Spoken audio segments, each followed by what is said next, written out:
La Luviaquea con fusa saber los enormes ventanales del Ático más exclusivo de la ciudad cuando Alejandro Montenegro, uno de los empresarios más influyentes del país, tomó una decisión que cambiaría su destino para siempre. No eres nada, Isabella. Sin mí no tienes absolutamente nada. Sus palabras rompieron el silencio del elegante salón como si fueran una sentencia. Un relámpago iluminó por un instante el rostro tranquilo de la mujer, que permanecía de pie frente a él con un sencillo vestido azul. Su serenidad escondía un secreto lo bastante poderoso, como para derrumbar un imperio entero. Ninguna de las personas presentes podía imaginar que la mujer a la que estaban despreciando y humillando era, en realidad, la auténtica propietaria de todo aquello, que Alejandro siempre había creído suyo, y cuando la verdad saliera a la luz. El hombre que la expulsó de su vida descubriría, que había hallado la cala la persona que pasa en silencio cada quien, cada edificio y cada centavo de la corporación Montenegro. Pero para entonces ya sería demasiado tarde. 3 años antes, cuando Alejandro conoció a Isabella en una pequeña galería de arte, pensó que se trataba de una mujer común. Ella trabajaba como restaurador de pinturas y vivía en un modesto apartamento. Su elegancia discreta y su inteligencia lo cautivaron inmediatamente. Alejandro era famoso, rico y admirado. Los periódicos lo llamaban el rey de las finanzas.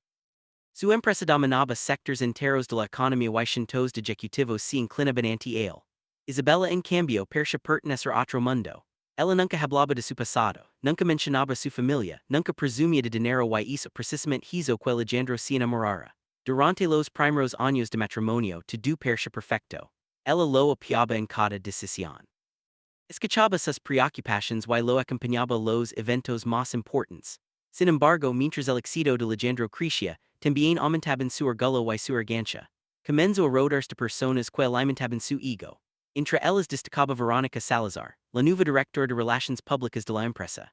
Elegante, ambiciosa y calculadora, Verónica sabía exactamente cómo influir sobre Alejandro. Tu esposa no está a tu altura, lo repite constantemente. Los inversionistas esperan una primera dama sofisticada, no una mujer que pasa el tiempo restaurando cuadros. Al principio Alejandro ignoró aquellos comentarios, pero las similas de la duda comenzaron a crecer. En las cenas corporativas, Isabella prefería escuchar antes que hablar. No competía por la atención ni intentaba impresionar a nadie. Los ejecutivos interpretaban su silencio como debilidad. Las esposas de los socios la consideraban insignificante y Alejandro empezó a sentir vergüenza de la mujer que antes admiraba.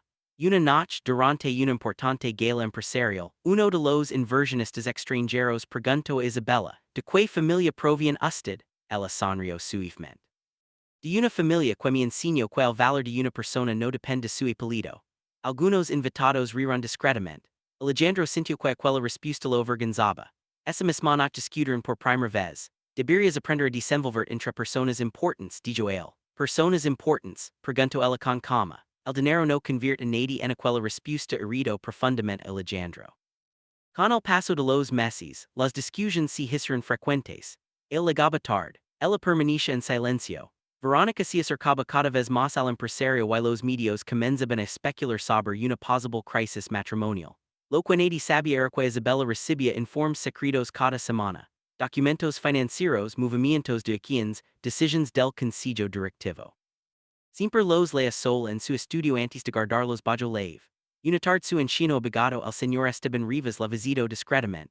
La situación de la empresa se estaba volviendo peligrosa, advirtió, lo sé, podría intervenir. Isabella negó con la cabeza, todavía no. El abogado la observó con preocupación. Su padre creó este imperio para usted. Posee el control absoluto mediante las sociedades privadas. Si continúa guardando silencio, Alejandro podría levar la campaña al desastre. Él se acercó la ventana. Desde allí podía ver los edificios de la Corporación Montenegro iluminando la ciudad. Edificios que legalmente le pertenecían a quienes que estaban a su nombre, consejeros que respondían únicamente a sus instrucciones. Sin embargo, su esposo ignoraba completamente aquella verdad. Cuando el padre de Isabella murió años atrás, había transferido secretamente el control de la corporación a su única hija mediante una compleja estructura financiera diseñada para protegerla de personas interesadas. La condición era sencilla, permanecer en el anonimato hasta que ella decidiera asumir el control, y durante años lo había hecho. Incluso Alejandro, presidente ejecutivo de la empresa, jamás supo quién era el verdadero accionista mayoritario. Una noche mientras cenaban en silencio Alejandro recibió una llamada. Era Veronica. Minutos después se levantó de la mesa. Tengo una reunión importante. Son las 11 de la noche. Los negocios no esperan. Isabella lo observó marcharse. No dijo nada, pero aquella misma noche recibió un informe privado que confirmaba algo que ella sospechaba. Alejandro y Veronica mantenían una relación. Cerró lentamente el documento. Las lágrimas aparecieron por primera vez. No por la traición, sino porque comprendió que el hombre que había amado se estaba convirtiendo en un extraño. Las semanas siguientes fueron aún peores. Alejandro comenzó a dormir fuera de casa. Veronica aparecía constantemente en reuniones y eventos. Los rumores crecían y finalmente llegó la noche de la tormenta, la noche en que Alejandro decidió terminar su matrimonio. En el enorme salón del ático, frente a varios miembros de la alta sociedad invitados a una celebración privada, Alejandro levantó su copa y pronunció palabras que nadie olvidaría. He cometido muchos errores en mi vida, dijo. Pero el mayor fue casarme con una mujer que nunca estuvo a mi nivel. El silencio cayó sobre la sala. Isabella permaneció inmóvil. Veronica sonrió discretamente. Alejandro continuó. He construido este imperio con mis propias manos mientras tú vivías cómodamente gracias a mi dinero. Sin mí no eres nadie. Los invitados evitaron mirar a Isabella. Ella tomó lentamente su bolso. Eso es lo que realmente piensas. Es la verdad. Muy bien, Alejandro señaló la puerta. Entonces vete sal de mi casa y de mi vida. Ella sostuvo su mirada durante varios segundos. Por primera vez en años, sus ojos no reflejaban tristeza, reflejaban una tranquilidad que desconcertó a todos. Antes de marcharse, Isabella pronunció unas palabras que ninguno de los presentes comprendió. Mañana por la mañana, Alejandro, descubrirás quién ha vivido realmente en tu casa. Hoy abandono el ático bajo la lluvia, mientras a kilómetros de allí, los teléfonos del Consejo de Administración comenzaban a sonar uno tras otro. La mañana siguiente, Alejandro despertó con una sensación extraña. La tormenta había desaparecido, pero el silencio del ático resultaba insoportable. Por primera vez en años, Isabella no estaba preparando café en la casa ni abriendo las cortinas para dejar entrar la luz del amanecer. Veronica permanecía sentada en la sala revisando algunos documentos. Debes olvidar de ella, dijo mientras sonría. Hoy empieza una nueva etapa.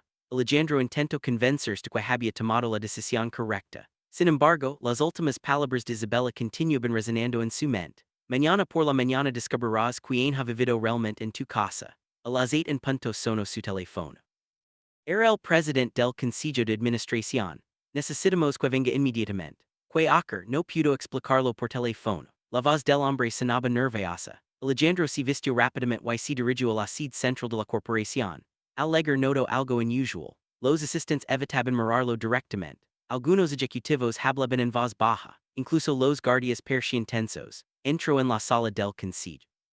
Todos los directivos ya estaban sentados.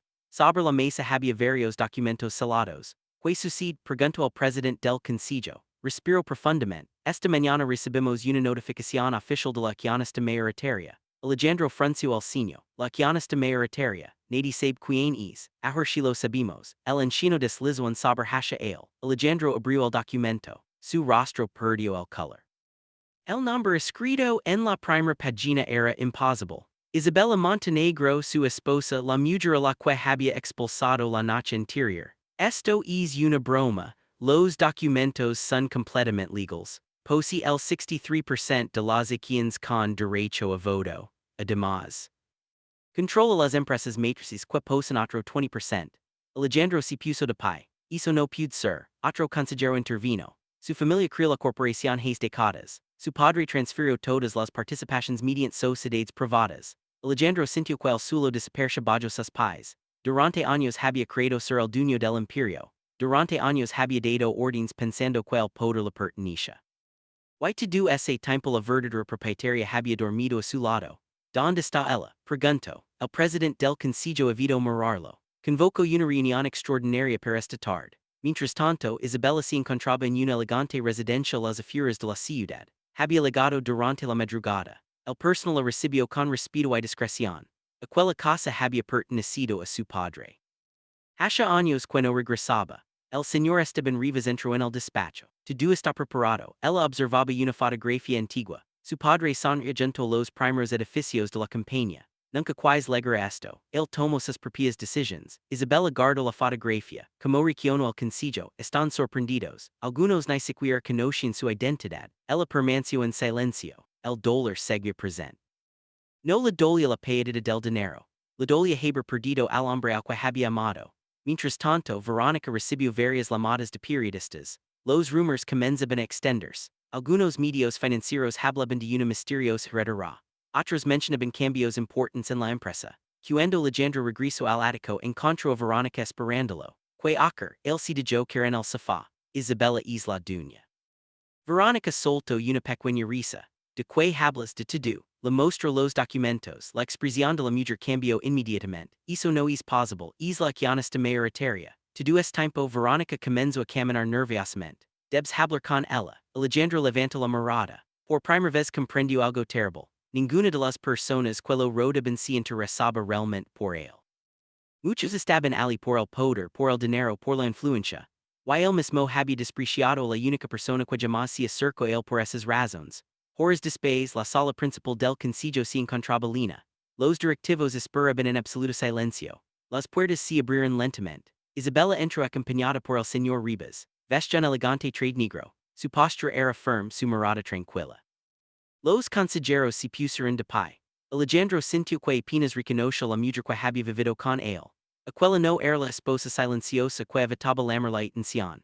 Era una líder, una heredera, una mujer acostumbrada al poder. Isabella tomó asiento en la cabecera de la mesa, el lugar que siempre le había pertenecido. Buenos días, su voz era serena, nadie habló. Ella abrió una carpeta. Durante años permití que la empresa siguiera su curso sin intervenir. Confié en las personas encargadas de administrarla. Sus ojos se detuvieron brevemente en Alejandro, pero las circunstancias han cambiado. Uno de los consejeros preguntó, ¿piensa asumir el control ejecutivo? Está evaluando todas las opciones. Alejandro finalmente habló. Isabella, necesito hablar contigo. Ella lo observó durante unos segundos. Aquella mirada resultaba completamente diferente.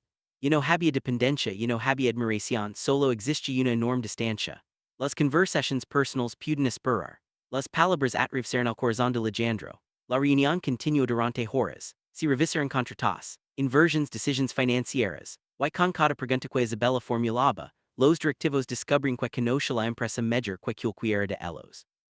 Había seguido cada movimiento, cada adquisición, cada riesgo, nada escapaba su conocimiento. Al terminar la reunión, todos abandonaron la sala lentamente. Solo quedaron Isabella y Alejandro. El silencio se volvió insoportable. Él se acercó. ¿Por qué nunca me lo dijiste? Él cerró los documentos por querer que alguien me amara por quien era. Yo te amaba. No amabas a la mujer que creas inferior a ti.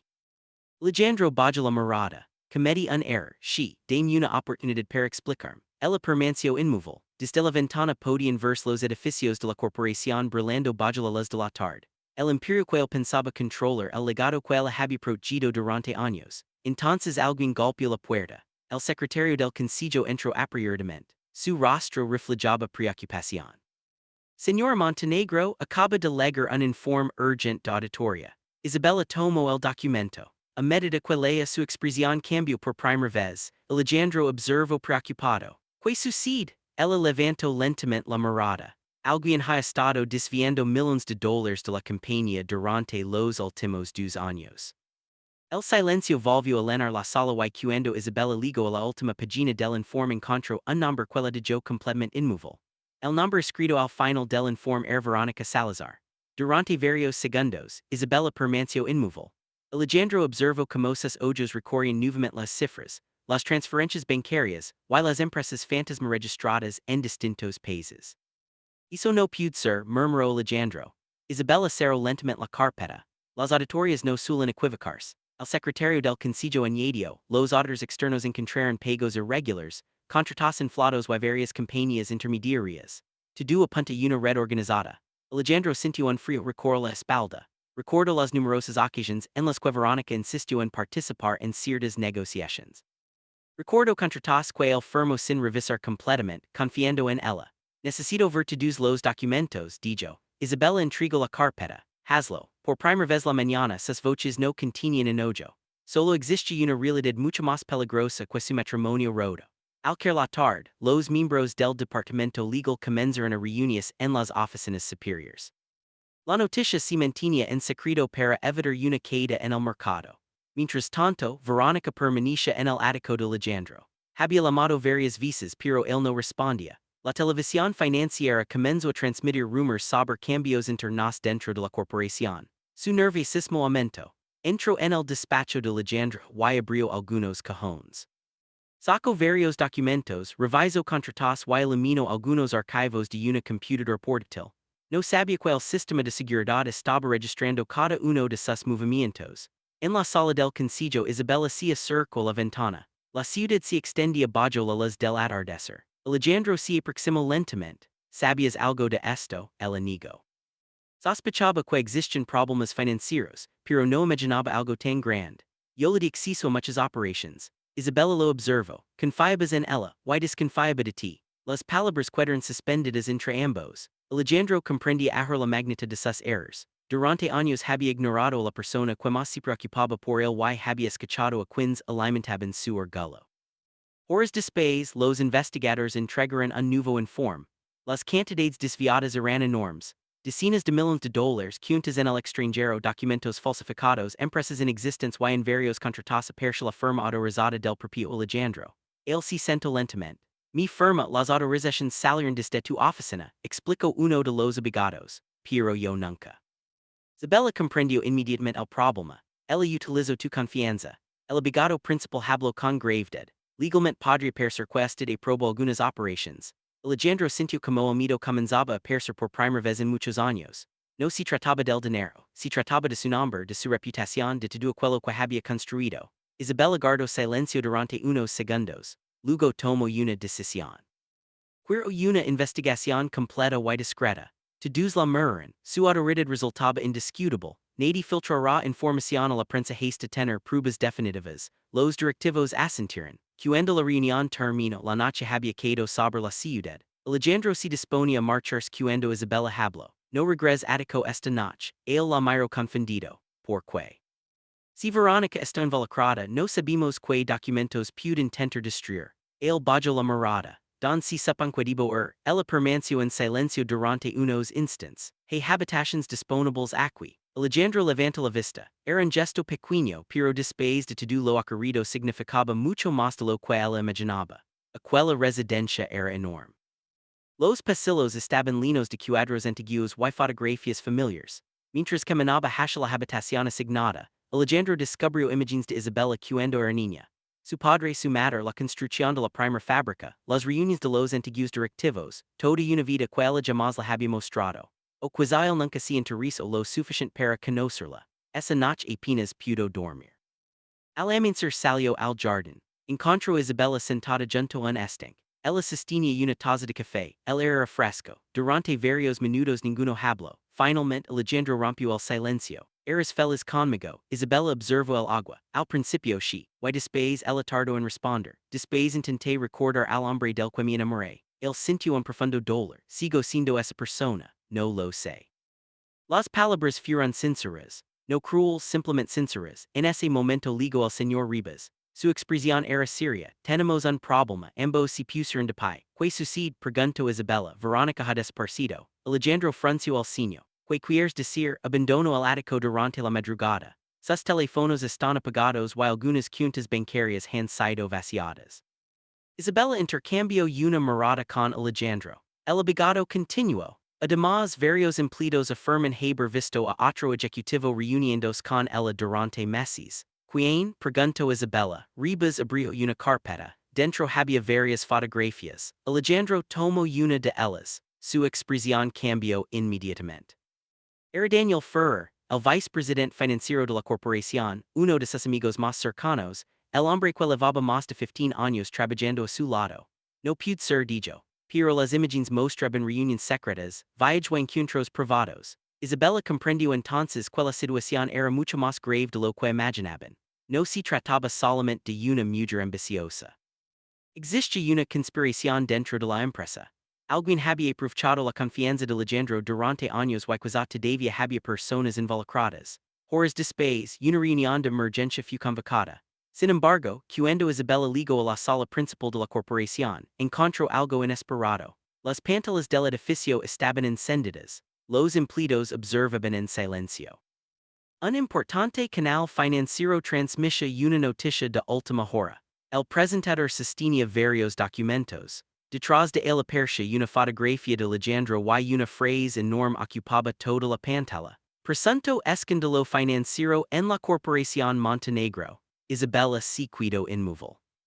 Alguien había filtrado la información y mientras los periodistas comenzaban a acusar públicamente a Alejandro de fraude y corrupción, una llamada llegó al teléfono personal de Isabella. Ella respondió. Del otro lado se escucha la voz tranquila de Verónica. Si quieres volver a ver todos los documentos originales, ven sola. La línea permaneció en silencio unos segundos. Entonces Verónica añadió unas palabras que hicieron que el rostro de Isabella perdiera todo color. Tu padre me habló de ti antes de morir y algo que nunca te contó. El silencio se apoderó del despacho. Isabella sostuvo el teléfono confusa mientras Alejandro la observaba desde el otro lado de la mesa. La expresión de ella había cambiado por completo. ¿Qué dijo? Preguntó él. Isabella no respondió de inmediato. La llamada ya se había cortado. Durante varios segundos permaneció inmóvil intentando comprender aquellas últimas palabras. Tu padre me habló de ti antes de morir. Era imposible. Su padre había sido un hombre extremadamente reservado. Muy pocas personas conocían los detalles de la gerencia o la estructura de la corporación. Verónica que reunias conmigo, dijo finalmente. El señor Riva se puso de pie. Eso es demasiado peligroso. También puede ser nuestra única oportunidad. Alejandro dio un paso adelante. No harás sola. Ella levantó la mirada. Estos días me echas de tu casa. Las palabras golpearon a Alejandro confusa. Lo sé, estos días me llamaste una don nadie. El bajó los ojos y me arrepentiré toda mi vida. Isabella guardó silencio. En el fondo de su corazón no existe dolor, pero también podía ver el sufrimiento sincero reflejado en el rostro del hombre que una vez amó. Horas después, la noticia del supuesto escándalo financiero se había extendido por toda la ciudad. Los periodistas rodaban el edificio corporativo.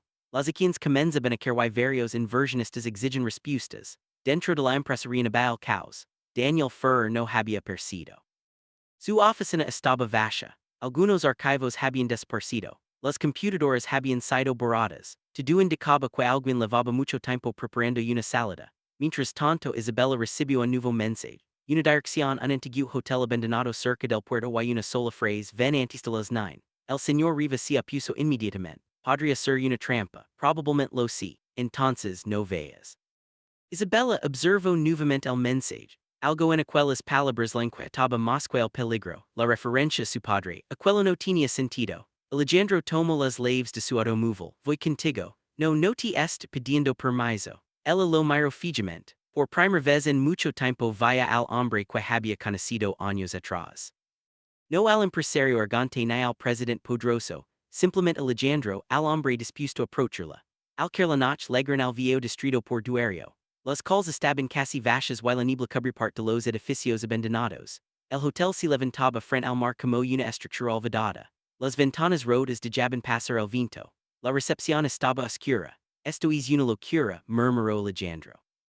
Isabella avanzó lentamente. Una luz brillaba en el segundo piso. Subieron las escaleras. Al llegar a una antigua sala encontraron a Verónica, vestida un abrigo oscuro. Su rostro reflejaba cansancio pero no parecía asustada. Sobre una mesa había varias carpetas y una pequeña caja de madera. Sabía que no vendría sola, dijo Alejandro. Dio un paso adelante. ¿Dónde está Daniel? Verónica sonrió mucho más lejos de lo que imaginas. Isabella se acercó. Que sabe sobre mi padre. Verónica permaneció en silencio durante unos segundos. Después abrió la caja. Dentro había fotografías antiguas, cartas, documentos y una imagen que hizo que Isabella se quedara inmóvil. Era una fotografía de su padre junto a una joven Verónica. Muchos años atrás. Lo conoce cuando tenía 18 años, dijo ella. Alejandro la observó sorprendido. Eso es imposible. Trabajé para él antes de entrar a la corporación. Isabella tomó la fotografía. En el reverso había una fecha 22 años antes. Porque nunca me habló de ti. Los ojos de Verónica se llenaron de una tristeza inesperada. Porque me pidió guardar silencio. Porque Verónica respiró profundamente. Porque yo también formaba parte de su vida. La habitación quedó completamente silenciosa. Isabella sintió que el corazón se detenía.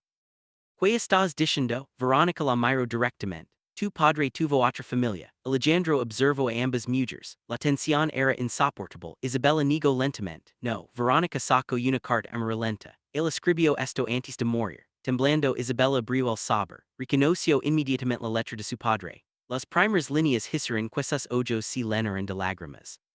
Si alguien dializa esta carta, significa que no esté aquí para explicar la verdad. El vinto golpeó las ventanas. Alejandro permaneció inmóvil. Isabella continuó leyendo. Su padre hablaba de errors, de decisions dolorosas, de una joven a la que ayudó años atrás, de promesas incumplidas. Y finalmente apareció el nombre de Verónica. No pude ser, susurró Isabella. Verónica bajó la mirada. Él me ayudó cuando mi familia lo perdió todo. Eso no explica nada. Me prometió que alguien día me reconocería públicamente. El silencio volvió a llenar la habitación. Alejandro comprendía que todavía faltaban piezas. Que relación tienes realmente con él. Verónica levantó lentamente la vista. Las lágrimas comenzaron a correr por sus mejillas. Soy su hija. Las palabras cayeron como una explosión. Isabella retrocedió. No lo descubrí cuando tenía 20 años. Estás mintiendo. Verónica sacó otro documento. Una prueba de ADN. Fechas firmes resultados todo persha auténtico. Isabella sintió que el mundo se derrumbaba. Su padre, el hombre que había admirado toda su vida, el hombre que le enseñó el valor de la honestidad, había ocultado en secreto durante décadas. ¿Por qué hiciste todo esto? Preguntó Alejandro. Verónica lo mira, porque él eligió a Isabella. Que todo fue para ella. El dinero, la empresa, el apellido, el legado, su voz comenzó a quebrarse. Yo recibí silencio. Isabella sostenía la carta con las manos temblorosas. No sabía qué creer, no sabía si aquellas pruebas eran reales. No sabía si la mujer que destruyó su matrimonio era realmente su hermana. Entonces se escuchó un ruido en el pasillo. Los tres se giraron. Pasos lentos firmes. La puerta se abrió y el hombre que apareció hizo que Alejandro quedara completamente paralizado. Daniel Ferrer, pero no estaba solo. A su lado caminaba un anciano de cabello blanco que Isabella reconoció inmediatamente. Había desaparecido hace más de 15 años. Todos creían que estaba muerto. El antiguo socio fundador de la corporación, el hombre que había construido el imperio junto a su padre. Y al ver a Isabella, el anciano pronunció unas palabras que hicieron que la sangre se congelara en sus venas. Tu padre no te contó la verdad, porque nunca fuiste la heredera que él eligió. Las palabras del anciano atravesaron la habitación como una tormenta. Isabella permaneció inmóvil. La carta cayó lentamente de sus manos mientras el sonido del mar golpeaba las paredes del viejo hotel. Que acaba de decir, preguntó con la voz quebrada. El anciano avanzó unos pasos. Sus ojos cansados por los años se detuvieron en él con una mezcla de tristeza y arrepentimiento.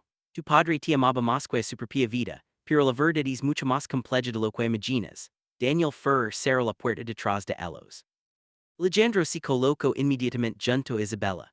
Por primera vez en mucho tiempo ella no se apartó. El anciano tomó asiento. Hace 25 años tu padre y yo fundamos la corporación. Éramos hermanos para el mundo aunque no por sangre. Él tenía una hija actual que lo acompañó hasta el último día. Verónica bajó la mirada. Mi madre trabajó para él. She, continuó el anciano. Y cuando ella murió, tu padre prometió cuidar de Verónica en secreto. Nunca tuvo el valor de reconocerla públicamente porque temía destruir a su familia y perder todo aquello que había construido. Las lágrimas corrían por el rostro de Isabella. Porque me ocultó todo, porque intento proteger. El anciano sacó un pequeño saber. La noche antes de morir me entregó esto. Dentro había una carta dirigida exclusivamente a Isabella. Ella la abrió lentamente. Si estás leyendo estas palabras significa que la verdad finalmente ha salido a la luz. Te pido perdón por mis silencios. Cometí errores que jamás pude reparar. Pero hay algo que debes comprender. El verdadero legado no es la empresa ni el dinero ni el poder. El verdadero legado es la persona que elige ser cuando todo se derrumba. Isabella cerró los ojos. Durante años había protegido el imperio de su padre, pero nunca había comprendido realmente aquello que él quería dejar. El anciano continuó. Tu padre dividió la herencia de una manera muy particular. Te entregó la empresa porque confiaba en tu corazón, pero también dio recursos para Verónica. Sin embargo, él odió la consumió. Verónica comenzó a llorar. Pasé mi vida como ella recibía todo. Isabella la observó. Por primera vez yo no veía a una enemiga. Veía a una mujer herida. Una mujer que había vivido sintiéndose invisible. Daniel Ferrer bajó la cabeza. Yo ayudé a Verónica. Alejandro lo miró con dolor. Eres mi amigo, lo sé porque Daniel respiró profundamente. Al principio quería ayudarla. Después todo se convirtió en ambición. El dinero no sigo. El anciano se puso de pie. La empresa puede recuperarse, el dinero puede regresar, pero las almas destruidas son mucho más difíciles de reparar. El amanecer comenzó a iluminar las ventanas del hotel.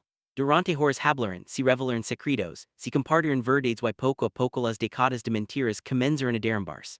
Días después, Isabella convoca una conferencia de prensa. Miles de personas esperaban respuestas. Las cámaras apuntaban hacia el escenario. Los periodistas hablaban de escándalos, fraudes y traiciones. Piero cuando Isabella apercio la sala quido en silencio. A su lado estaban Alejandro, Veronica y el anciano socio fundador. Isabella tomó el micrófono. La verdad siempre encuentra el camino para salir a la luz. Durante más de una hora explicó la situación. Anunció las investigaciones, asumió el control total de la corporación, reveló la existencia de los fraudes y sorprendió a todos con una decisión inesperada. No presentaré cargos contra Veronica. Los periodistas se agitaron. Ella deberá responder ante la justicia por sus acciones financieras, pero como familia tendremos la oportunidad de reconstruir lo cual silencio destruyó. Veronica rompió en lento. Por primera vez en su vida, alguien la reconoce públicamente. Semanas después, Daniel aceptó toda la responsabilidad legal y colaboró con las autoridades. Gran parte del dinero fue recuperado. La empresa comenzó a estabilizarse. Los empleados descubrieron en Isabella una líder extraordinaria. No gobernaba mediante el miedo. No buscaba admiración. Escuchaba, comprendía, inspiraba. Los mismos directivos que alguna vez la consideraron insignificante comenzaron a seguirla con respeto. Mientras tanto, Alejandro renunció a su cargo ejecutivo. Muchos creyeron que desaparecería para siempre, pero eligió permanecer no como presidente, no como empresario, sino como un hombre que intentaba reconstruir aquello que había destruido. Pasaron varios meses. Una tarde de otoño, Isabella caminaba por los jardines de la antigua residencia familiar. Las hojas caían lentamente. El viento movía los árboles. Alejandro se acercó. No lavaba trades costosos y no hablaba de negocios. Había aprendido a escuchar. Durante varios minutos caminaron en silencio. Finalmente él se detuvo. Sé que no merezco otra oportunidad. Ella permaneció observando el horizonte. Quizá no. Él bajó la mirada. Pero en te amo. Las lágrimas aparecieron en los ojos de Alejandro. Por primera vez en su vida no tenía dinero, poder ni influencia para cambiar las cosas. Solo tenía la verdad. Isabella recordó aquella noche la tormenta, las palabras crueles, la puerta cerrándose, la humiliación. Pero también recordó al hombre que la acompañó cuando todo se derrumbó. El hombre que permaneció junto a ella cuando descubrieron la traición. El hombre que finalmente había comprendido el verdadero significado del amor. Ella tomó suavemente su mano. Las segundas oportunidades no se compran. Alejandro levanta la mirada. Si ganan, ella sonrió por primera vez en mucho tiempo. No era una promesa, no era un perdón completo, era algo mucho más valioso. Esperanza. Meses después, la corporación inauguró un nuevo edificio. Sobre la entrada principal aparecieron unas palabras grabadas en piedra. No juzgues a una persona por lo que posee, porque las mayores riquezas suelen caminar en silencio.